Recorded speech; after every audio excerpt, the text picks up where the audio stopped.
अवधूत चिंतन श्री गुरुदेव दत्त।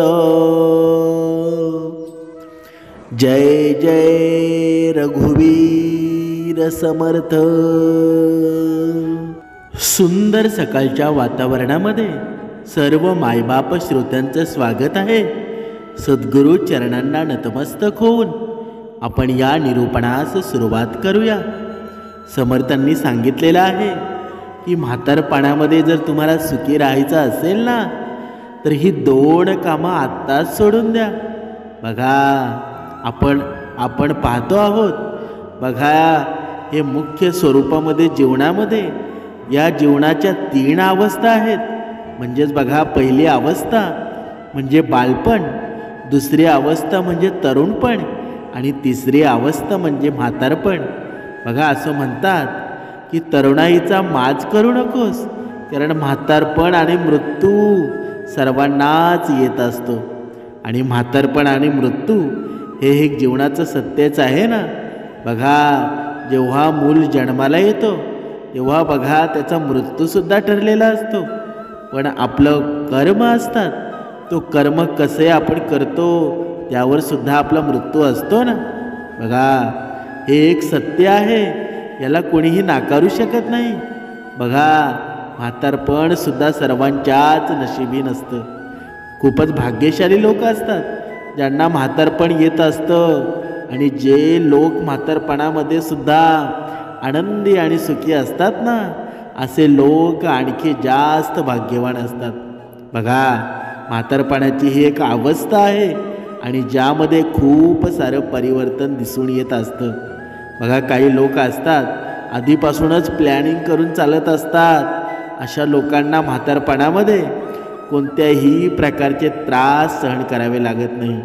आणि जे लोक काही प्लॅनिंग करत नाही, अशा लोकांसाठी जीवनाच्या मार्गावर भरपूर अडचणी बघा निर्माण होतात। समर्थांनी सांगितलं आहे की बघा, जर म्हातारपणामध्ये सुखी राहायचं असेल तर अशा कोणत्या गोष्टी आहेत त्या जर आपण पूर्णपणे अंगीकारल्या ना, त्या गोष्टींचं आपण पालन केलं तर म्हातारपणामध्ये आपण सुखी राहू शकतो। त्या गोष्टी आचरणात जर आपण आणल्या तर म्हातारपणामध्ये नक्कीच आपण सुखी होऊ शकतो। जर या गोष्टींचं पालन करत असाल तर निश्चितच तुमचं म्हातारपण सुखी आणि आनंदामध्ये पार पडून जाईल। बघा, जर तुम्ही आज तरुण असाल तर आज नाही तर उद्या तुम्हाला सुद्धा याच अवस्थेमध्ये जावं लागणार आहे। तुम्ही पाहिलं असेल की म्हातारपणात खूप सारं माणसाच्या शरीरामध्ये परिवर्तन येत असतं। बघा, आपली सर्व कर्म इंद्रिय असतात, ज्ञानेंद्रिय असतात, आपली साथ सोडून जातात। आपले हातपाय असतात ना, काम करणं सोडून देतात। डोळ्यांना कमी दिसायला लागतं, ऐकायला सुद्धा कमी येतं। जिभेची चव नष्ट होऊन जाते, कोणत्याही गोष्टीची चव येत नसते। दात सुद्धा सोबत सोडून जातात, आणि ज्यामुळं कित्येक गोष्टी खाण्याची इच्छा होते ना, परंतु त्या गोष्टी खाऊ शकत नाहीत, कारण दातच नसतात। स्मृती क्षीण झालेली असते आणि शरीराचे काही भाग व्यवस्थित काम सुद्धा करत नाहीत। घरातली मुलं स्वतः निर्णय घेण्याच्या परिस्थितीमध्ये पूर्णपणे आलेले असतात, आणि म्हणूनच घरात सुद्धा महत्त्व कमी होऊन जातं। चेहऱ्यावर सुरकुत्या आलेल्या असतात, कमरेला वाक आलेला असतो। कधीकधी तर असं सुद्धा दिसतं की घरामध्ये सुनबाई आलेली असते। मग अशा परिस्थितीमध्ये म्हाताऱ्यांची जागा घराच्या बाहेर सुद्धा होते। बघा, विचार करा, अशा स्थितीमध्ये तो वृद्ध माणूस काय विचार करत असेल? ज्या घराला मी इतक्या मेहनतीनं, इतक्या कष्टानं एक रुपया जमून उभा केला आहे ना, आज तोच घर माझ्याकडून हिसकावून घेतला आहे। आज ज्या घरामध्ये मला जागा नाही, माझी जागा घराच्या बाहेर आहे। विचार करा, किती वाईट वाटत असेल त्या वृद्ध माणसाला। बघा, जेव्हा घरातील तो वृद्ध माणूस चपाती भाकरी मागत असतो ना, तेव्हा त्याचं कोणीच काही ऐकत नाही। तेव्हा त्याला राग येतो, तो शिव्या देऊ लागतो. परंतु यापेक्षा वाईट अवस्था तेव्हा होते जेव्हा नवरा बायकोमधील कोणी एक निघून गेलेला असतो. मग अशा परिस्थितीमध्ये त्याची काळजी घेणारा सुद्धा कोणीच नसतं आणि ती अवस्था समजून घेणारा कोणी शिल्लक राहत नाही. बघा, विचार करा, अशा वेळी तो स्वतःला किती एकटा समजत असेल. परंतु अशी परिस्थिती सर्वांसोबत होत नाही ना. बघा, काही लोक त्यांचं वृद्धपण असतात खूपच सुखमय आणि आनंदामध्ये जगत असतात. असे लोक काही योजना बनवत असतात, कसे जीवन जगत असतात. हेच सर्व समर्थांनी या निरूपणामध्ये सांगितलेलं आहे. लक्ष देऊन ऐका, कान देऊन ऐका, मन देऊन ऐका. कारण जर आपलं म्हातारपण एखाद्या माणसाचं चांगलं गेलं नाही ना, तर बघा किती वाईट वाटतं. कधीकधी आपले आईवडील असतात, त्यांनाच आपण घराच्या बाहेर काढतो. बघा, विचार करण्याची गोष्ट आहे. ज्या आईवडिलांनी आपल्याला बघा तळ हाताच्या फोडाप्रमाणे सांभाळलेलं असतं आणि त्यांनाच आपण एक वेळ अशी आणतो की आपल्या घराच्या बाहेर त्यांना ढकलून देतो. बघा, का असं करतो? जेव्हा आपलं लग्न होतं, आपली पत्नी येते. बघा, पत्नीला म्हातारीची अडचण वाटू लागते. पण कधीतरी विचार करा, मनुष्य प्राणी आहे, ही वेळ आपल्याला सुद्धा येणार आहे. बघा, आपण आता पुढे पाहूया. एखाद्या पुरुषाच्या जीवनामध्ये जर सर्वात चांगला मित्र कोणी असेल ना, तर ती त्याची पत्नी असते. आणि एखाद्या स्त्रीचा सर्वात चांगला मित्र कोणी असेल तर तो तिचा नवराच असतो. असं म्हणतात की वृद्ध अवस्थेमध्ये आल्यानंतर पती पत्नी दोघेही एकमेकांचे भाऊ बहीणसारखे होतात. एवढा काळ ते एकमेकांसोबत राहिल्यामुळं ते एकमेकांचे रूपच बनून जातात आणि दोघे एकमेकांना खूप चांगल्या प्रकारे समजून घेतात. काहीही न बोलता, बघा, काहीही न बोलता सुद्धा एकमेकांच्या मनातील सर्व काही समजू शकतात. पण या वयात आल्यानंतर एकमेकांच्या प्रती काळजी घेण्याची भावना त्यांच्यामध्ये आणखी जास्त वाढू लागते. हे बघा, हे पाहिलं गेलं आहे की वयाच्या या अवस्थेत बघा ही अवस्था आल्यानंतर स्त्रिया त्यांच्या नवऱ्याची काळजी त्याचप्रमाणे घेतात ज्याप्रमाणे एक आई असते ना तिच्या मुलाची काळजी घेत असते. नेहमी लक्षात ठेवा, जेव्हा म्हातारपणामध्ये काठी सापडणार नाही तेव्हा नवऱ्याची काठी बायकोच शोधून देत असते. बघा, आणि ज्यांच्या नशिबामध्ये आपल्या बापाची काठी मुलगा शोधून देतो ना, त्याच्या बघा त्याचं पुण्य एवढं असेल ना, त्याला बाप देवासारखा असतो. आणि जेव्हा चष्मा हरवेल तेव्हा बायकोचा चष्मा नवराच शोधून देतो. म्हणून नवरा बायकोचं नेहमी एकमेकांचा आदर करावा. बाहेरची लोक जेव्हापर्यंत धन संपत्ती आहे तेव्हापर्यंत तुमच्यासोबत असतील आणि शेवटी एकमेकांची साथ तुम्हा दोघांनाच द्यायची आहे. म्हणून समर्थांनी सांगितलेलं आहे, म्हातारपणामध्ये माणूस परावलंबी होतो आणि एक एक करून सर्व गोष्टी त्याच्या हातातून बघा निष्ठून जात असतात. आणि अशा परिस्थितीमध्ये स्वाभाविकच आहे की माणसाचा स्वभाव असतो ना, थोडा चिडचिडा होत जातो, थोडा रागीड बनतो. मुलगा, सुनबाई, नातवंड यांची वेगळी दुनिया बनते. सर्वांच्या गरजा वेगवेगळ्या असतात, कोणीही कुणाचं ऐकत नाही. बघा आजची परिस्थिती काय आहे. बघा, सर्वांचे वेगवेगळे स्वतंत्र जग असतं. अशा परिस्थितीमध्ये आपण आपली वृद्धावस्था सर्व बघा सुख सोयी कशा प्रकारे व्यतीत करू शकतो. बघा, हे समर्थांनी सांगितलेलं आहे. आजच्या या कलियुगातला बघा, कलियुगातला मानव आहे, कलियुगातली पत्नी या नवरा बायको आहे. बघा, आपल्या सासू सासऱ्याला, आपल्या आईवडिलांना कशा पद्धतीने वागणूक देत आहेत.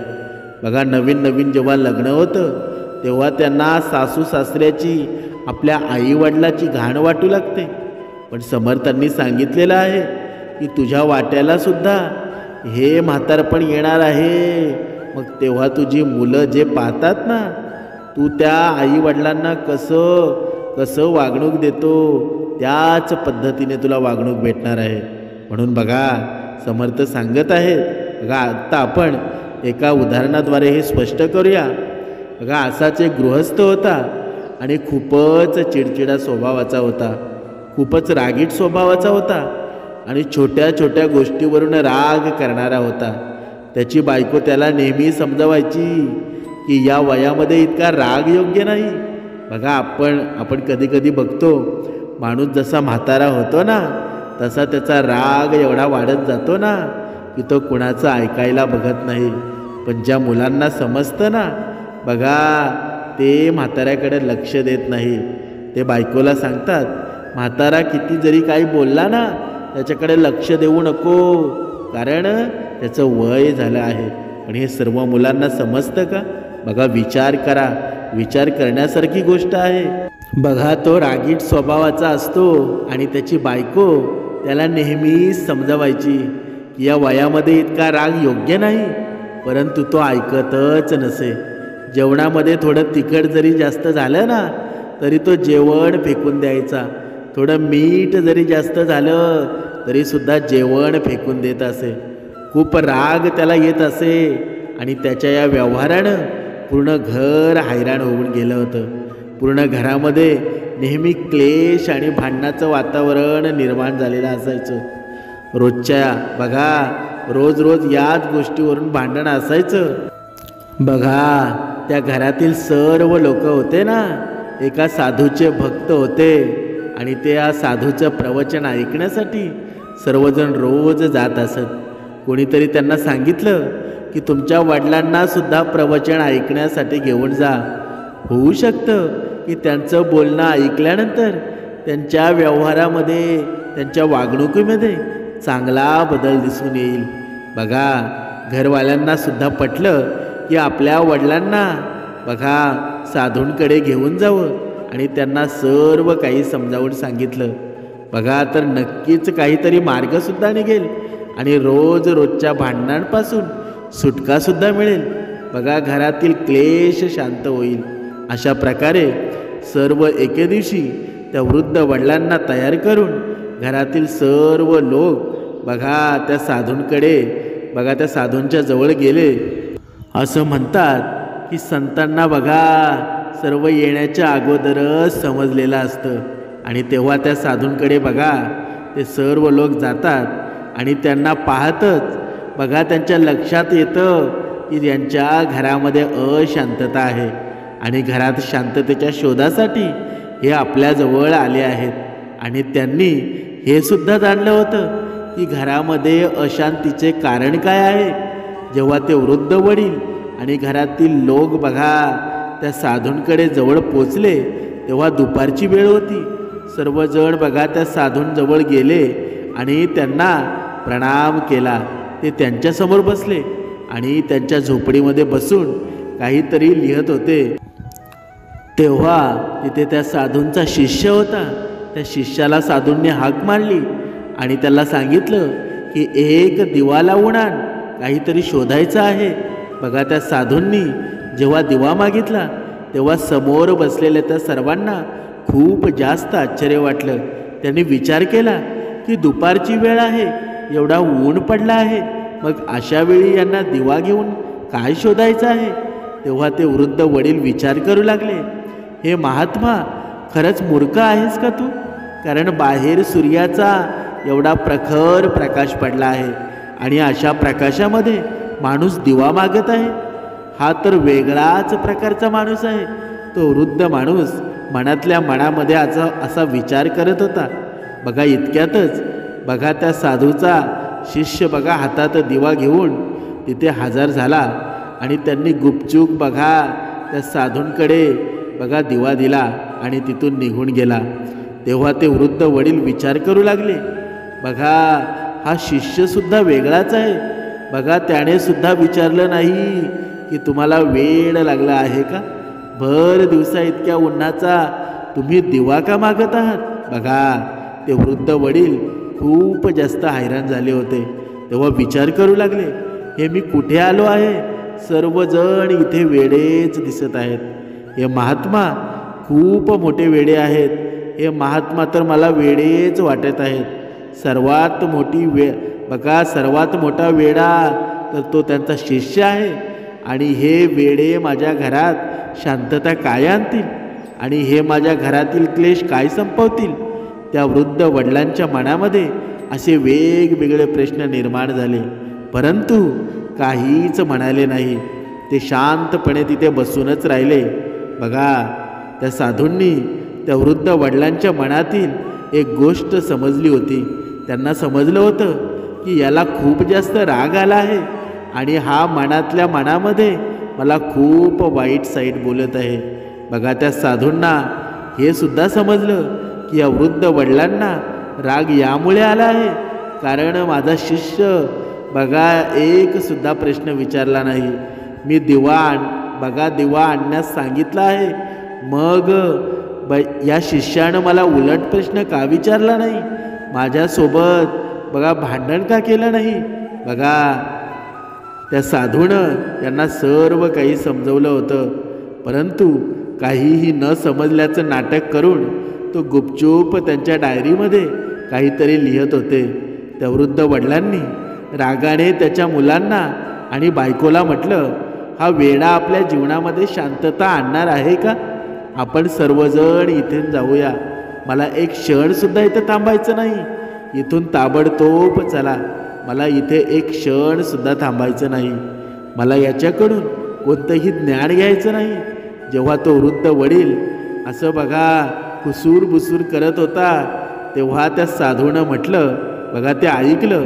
तेव्हा ते म्हणाले, काय झालं, काही अडचण आहे का. वृद्ध वडील हसण्याचं नाटक करत म्हणाला, नाही महाराज, काहीच समस्या नाही. तुमचे दर्शन करण्यासाठी आलो होतो. दर्शन झालं, आता आम्ही जाऊ इच्छित आहोत. तुम्ही आम्हाला जाण्याची आज्ञा द्या. तेव्हा ते साधू म्हणाले, अहो तुम्ही आमच्याजवळ आला आहात, आमचे अतिथी आहात. अतिथी सत्कार केल्याविना आम्ही तुम्हाला कसं जाऊन देऊ शकतो. बघा, त्यांनी त्या शिष्याला आवाज दिला. बघा, त्या शिष्याला शिष्यसुद्धा ताबडतोब तिथे आला आणि त्यांनी त्यांना ते साधू म्हणाले, हे गृहस्थ थोडे घाईमध्ये आहेत, यांना जायचं आहे, लगेचच तुम्ही 2 ग्लास दूध घेऊन या. ते वृद्ध वडील त्यांना नकार देऊ लागले. ते म्हणू लागले, अहो महाराज, आम्ही घरून जेवण करून आलो आहोत, मला दुधाची काहीच गरज नाही. तेव्हा साधू म्हणाले, तुम्ही माझ्या झोपडीमध्ये पहिल्यांदा आले आहात, मग तुमचा अतिथी सत्कार केल्याशिवाय आम्ही तुम्हाला कसं जाऊ देऊ शकतो बरं. बघा, तेव्हा तो वृद्ध माणूस गप्प बसला आणि त्या शिष्याला काहीही न म्हणता आतमध्ये तो गेला आणि 2 ग्लास दूध घेऊन तो शिष्य बाहेर आला. त्या साधूंनी 1 ग्लास दूध त्या वृद्ध वडिलांना दिलं आणि 1 ग्लास दूध स्वतः घेतलं. जेव्हा ते वृद्ध वडील दुधाचा एक घोट प्यायले, तेव्हा तो दूध इतकं जास्त खारट होतं आणि कडू होतं की त्याची उलटी करण्याची इच्छा झाली. त्या दुधामध्ये मीठ होतं. त्याची इच्छा झाली की ते दूध आताच्या आता फेकून द्यावं. त्याचं तर रोजचं हेच काम होतं की जर मीठ जास्त झालं तर फेकून द्यायचं, तिखट जास्त झालं तर जेवण फेकून द्यायचं. आता त्या वृद्ध वडिलांनी त्या साधूंकडे रागाने पाहिलं आणि त्या साधू तर खूपच स्वादाने दूध पित होते. त्यांच्या चेहऱ्यावर असं कोणतंच भाव नव्हतं. हे पाहून ते वृद्ध वडील मनातल्या मनामध्ये विचार करू लागले, हे कुठले महात्मा आहेत, हे तर कोणीतरी ढोंगीच दिसत आहेत. त्या वृद्ध वडिलांनी त्यांच्या हातातील ग्लास एका साईडला ठेवला आणि ते त्या साधूंना म्हणाले, बाबा आता आम्हाला आज्ञा द्या, आम्ही जाऊ इच्छित आहोत.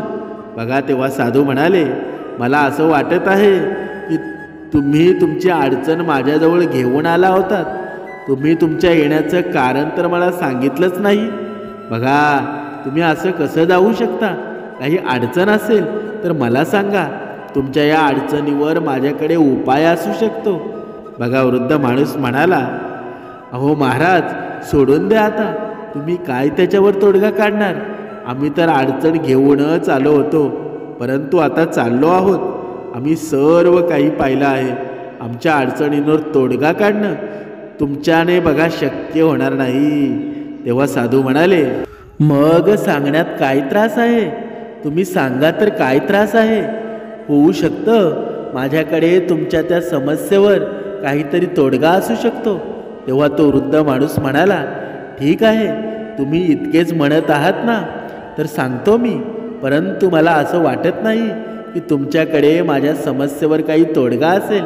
बघा, तेव्हा त्या साधूंनी बघा सारखं त्यांना विचारायला सुरुवात केली.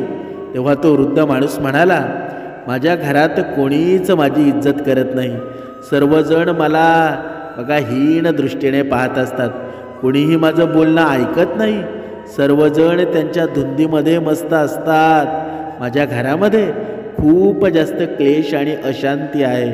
मी माझ्या घरामध्ये शांती आणि समृद्धी इच्छित आहे आणि म्हणूनच मी तुमच्या जवळ आलो आहे. परंतु तुमचा मूर्खपणा पाहून मला पूर्ण विश्वास बसला आहे की माझ्या समस्येवर तुमच्याकडे कोणताही मार्ग नसेल. बघा, माझ्या घरात शांती आणण्यासाठी तुम्ही काहीच करू शकत नाही. तेव्हा ते साधू हसले आणि म्हणाले, मला माहीत आहे तुमच्या घरामध्ये अशांती आणि क्लेश असण्याचे कारण काय आहे आणि मी तुम्हाला यावर तोडगासुद्धा सांगितला आहे, परंतु कदाचित तुम्हाला ते समजलं नाही. बघा, साधू असे म्हणाले. तेव्हा ते वृद्ध गृहस्थ म्हणाले, वा, खूपच आश्चर्याची गोष्ट आहे. तुम्ही आमच्या समस्येवर तोडगासुद्धा सांगितला, परंतु जेव्हापासून आम्ही आलो आहोत ना, तेव्हापासून तुम्ही एक शब्दसुद्धा बोलला नाहीत. मग असंच तुम्ही तोडगा कसा सांगितला महाराज?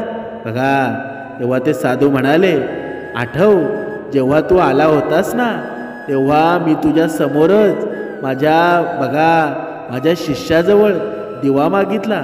बघा, तो मागितला होता ना? तेव्हा तो वृद्ध माणूस म्हणाला, हो, मागितला होता. तेव्हा ते साधू म्हणतात, माझ्या त्या शिष्यानं लगेच माझ्या आज्ञेचं पालन केलं आणि काहीही प्रश्न न विचारता लगेचच जळता दिवा माझ्याजवळ घेऊन आला. त्यांनी हे सुद्धा विचारलं नाही की ही दुपारची वेळ आहे, मग अशा वेळी दिवाची काय गरज आहे. त्यांनी तेच केलं मी जे सांगितलं. काही प्रश्न विचारले नाही, कोणता विरोधसुद्धा केला नाही. तेव्हा वृद्ध माणूस म्हणाला, हो, मला सुद्धा या गोष्टीचं आश्चर्य वाटत आहे. तेव्हा बघा, साधू म्हणाले, त्यानंतर मी दूध मागितलं. मला माहीत आहे, बघा, माझ्या शिष्यानं साखरेच्या ठिकाणी दुधामध्ये खूप जास्त प्रमाणामध्ये मीठ टाकलं होतं. दूध खूप जास्त खारट आणि कडूसुद्धा झालं होतं. इतकं कडू झालं होतं की तुमच्याने ते पिणं शक्य झालं नाही. परंतु तुम्ही पाहिलं, मी तेच दूध काहीही न बोलता गुपचूप प्यायलो. माहीत आहे काका, कारण जेव्हा माझ्या शिष्यानं मला दिव्याबद्दल काही विचारलं नाही, मग माझासुद्धा काहीच अधिकार नाही की मी सुद्धा त्याला काही विचारावं. मी सांगितल्यावर माझ्या आज्ञेचं त्याने पालन केलं आणि ताबडतोब दिवा घेऊन आला. मग मी कसा विचारू शकतो की दूध कडू आहे? बघा, मी सुद्धा माझा धर्म समजतो आणि गुपचूप दूध प्यायलो. ज्या प्रकारे त्यांनी माझ्या गोष्टीला काही विरोध केला नाही ना, त्याच प्रकारे मी सुद्धा काही विरोध केला नाही. यावरून तुम्ही काय समजलात? बघा, यावरून हे सिद्ध होतं की नवरा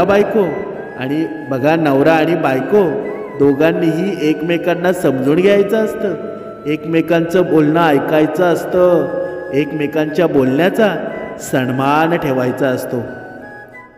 बघा, एखादा गुरु असतो, बघा, तो शिष्य जर गुरुचा ऐकू शकतो, तर नवरा बायकोचा संसार असं म्हणतात 7 फेऱ्यांमध्ये गुंफलेला असतो.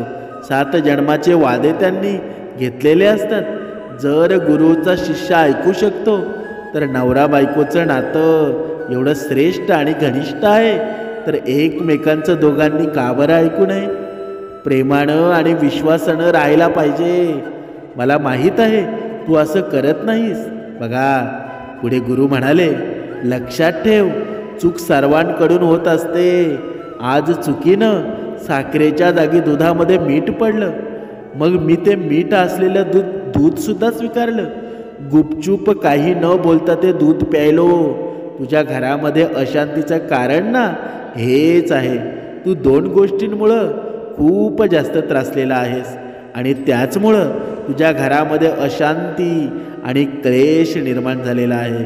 बघा, साधू पुढे म्हणतात, म्हातारपणात जो पण मनुष्य या 2 गोष्टी त्यागतो ना, तोच त्याच्या आयुष्यामध्ये सुखी राहतो. बघा, पुढे साधू म्हणतात, या 2 गोष्टी आहेत, चव आणि शिवी.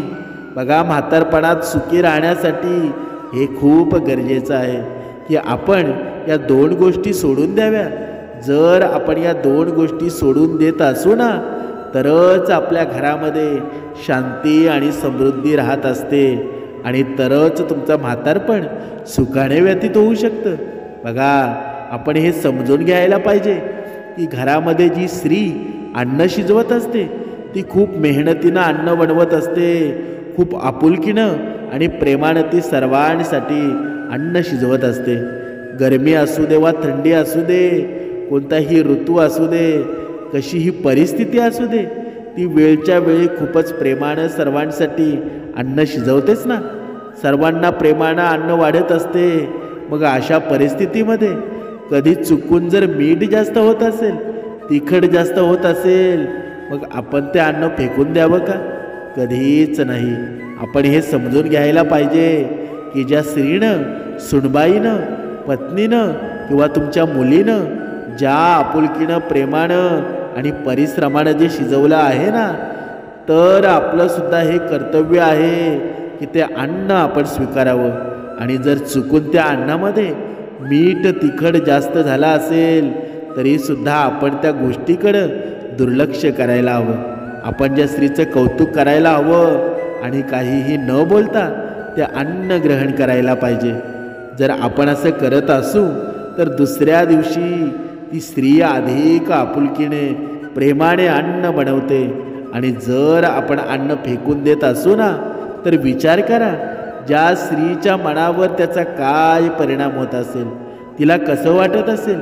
अशा स्त्रीच्या मनामध्ये तुमच्यासाठी सन्मान शिल्लक राहत नाही, कधीच नाही.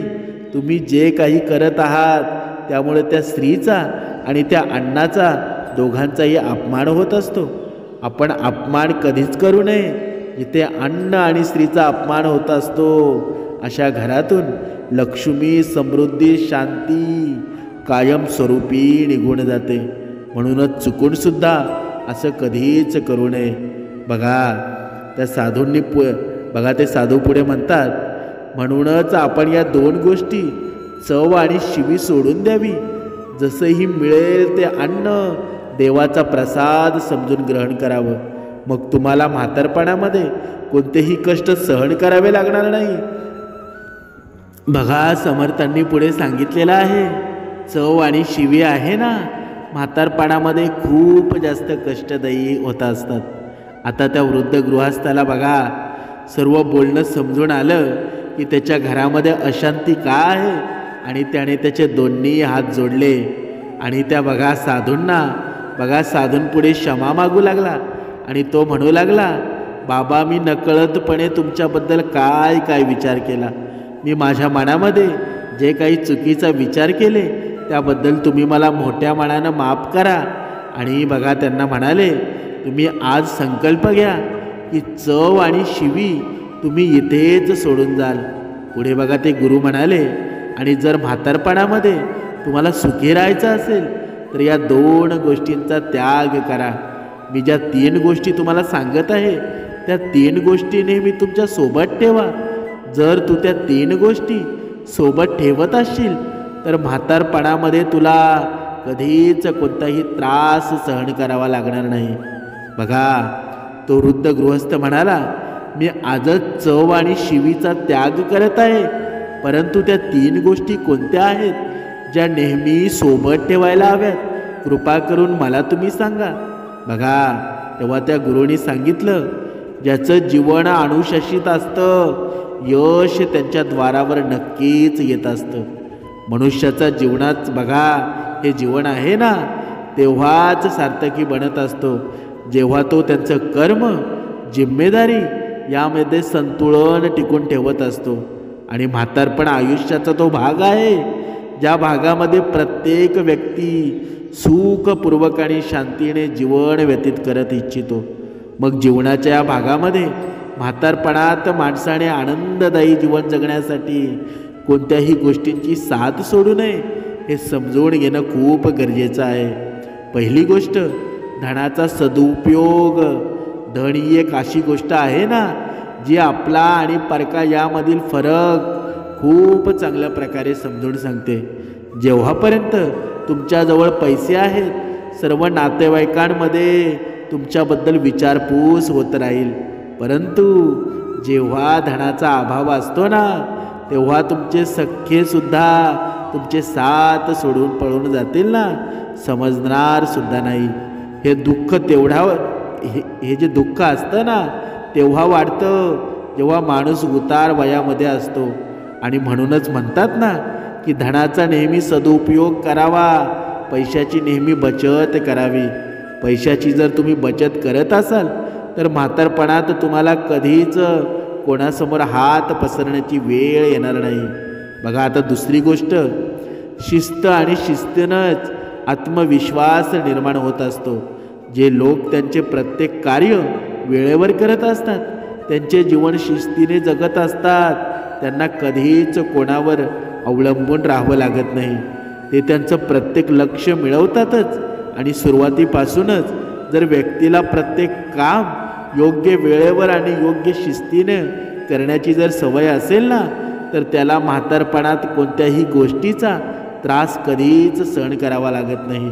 वेळेवर आणि ऋतूनुसार खाणं पिणं, वेळेवर झोपणं उठणं, व्यायाम, सर्व काही कार्य असतात ना, ती निश्चिंत वेळेवर करत असेल तर अशा व्यक्तीला म्हातारपणात कधीच त्रास सहन करावा लागत नाही. आता पाहूया तिसरी गोष्ट, इतरांना उपयोगी राहणं. बघा, जो व्यक्ती निस्वार्थ भावनेने इतरांच्या उपयोगी येत असतो, इतरांना मदत करत असतो, तो व्यक्ती जीवनामध्ये कधीच दुःखी राहत नाही. दान आणि दयाचा सर्वात मोठा धर्म आहे. तुम्ही आज केलेली मदत असते ना, तुमचं भविष्य उज्ज्वल करत असते. आणि म्हणूनच मदतीसाठी नेहमी तुमचे हात पुढे असावे. बघा, त्या गुरूंचं बोलणं ऐकल्यानंतर तो वृद्ध गृहस्थ म्हातारपणामध्ये सुखी राहण्याचा मूळ मंत्र शिकून गेला. त्याला खूप प्रसन्न वाटलं आणि तो आनंदाने त्याच्या घरी निघून गेला. बघा, त्या गुरुनं त्या वचनांनी त्या नित्यनेमाचं पालन करू लागला व काही दिवसानंतर त्याच्या घरामध्ये सुख शांती येऊ लागली आणि म्हातारपण सुख शांतीने आणि आनंदाने व्यतीत होऊ लागला. बघा, या कथेचं तात्पर्य काय? खूप मोठी कथा झाली. बघा, तुमचा खूप वेळ गेला त्याबद्दल क्षमस्व. पण समर्थांनी सांगितलेलं आहे की मनुष्याने जोपर्यंत या शरीरामध्ये प्राण आहेत, जोपर्यंत या शरीरामध्ये काहीतरी काम करण्याची इच्छा आहे, तोपर्यंत माणसाने धन कमवून ठेवायला हवं. कारण या जगामध्ये, या कलियुगामध्ये मुलांवर विश्वास ठेवू नका. आपल्याकडे जर थोडंफार काही धन असेल, पैसा असेल, सर्व काही मुलांमध्ये वाटून टाकू नका. आपले जमिनीचे तुकडे करू नका, आपली जमीन विकू नका. कारण तेच तुमच्या म्हातारपणीचं सर्वात मोठं शस्त्र आहे. जोपर्यंत तुमच्याकडे धन आहे ना, तोपर्यंत तुमची मुळं तुमच्या जवळ राहतील.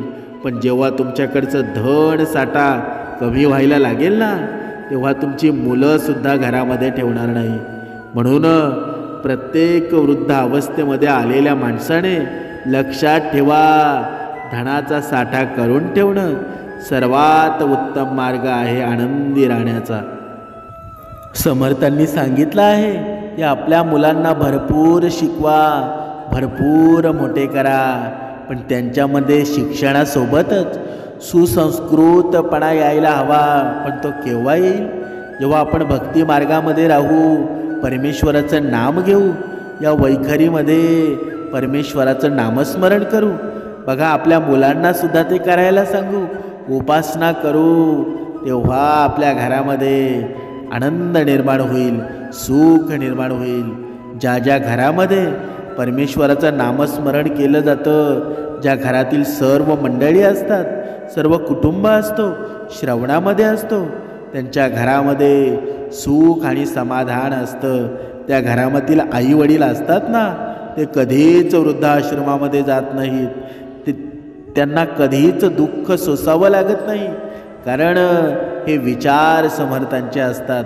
आणि जिथे विचार समर्थांचे असतात ना, ते घर आणि कुटुंब, तो संसार सुद्धा सोन्यासारखा असतो.